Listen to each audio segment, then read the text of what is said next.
Astyanax is an unnecessarily stupidly named action-adventure game on the NES. Made in 1990 by Jalico, who are an awesome company. At least they were on the SNES. We'll see how they fare in the early days right now. You play as Asteroid, who is on a quest to do the whole ridding the world of evil thing. It's a fairly standard story. However, it becomes slightly less fairly standard when you press start. The game kicks off with some really well-drawn cutscenes where Ric Flair is talking to Asterix about the aforementioned evil bastards and sets him on his quest to do the vanquishing. So you have to fight your way through a whole bunch of really tough levels, fighting all sorts of really tough monsters until you meet the really tough boss to progress to the next really tough level. So yeah, it's hard as balls. You are armed with an axe that gets powered up throughout the game and also has a power bar that increases when you're not flailing around like a lunatic, meaning that if you attack in a more strategic manner rather than just hammering the button, you can kill enemies in 1 or 2 hits. You also have a magic attack that you can activate by pressing up an attack, which clears the screen, but of course you have a magic meter, so this is limited.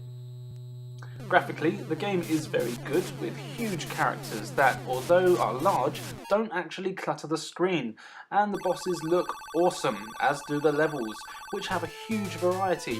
It's all very pleasing, but it's still hard as hell. The music in the game goes really well and makes you get into the adventure spirit of things, and it does change for each level, which is nice, as a lot of these old games tend to just reuse the same song over and over again. The sound effects are well done and don't get too annoying.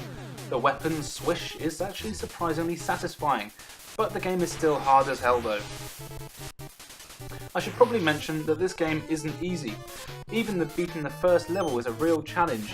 You have enemies that attack you from the get-go, and they don't let up either. Skeletons that come out of the ground, Metroid-looking things that are relentless in their attacks. You do have a fairly large health meter, but it doesn't take long for that to whittle down. Although it does seem a little unfair at first, you do get used to it, and can eventually make it to level 2, but that's about it. But luckily, as this is an older game, it has a thing called cheat codes. These were used before microtransactions to help you see the whole game. By entering a certain combination at the title screen, you can become invincible. This was the only way I was able to get anywhere in the game. However, when using the cheat, the game was still a lot of fun, and it was always exciting to see what the next level had in store.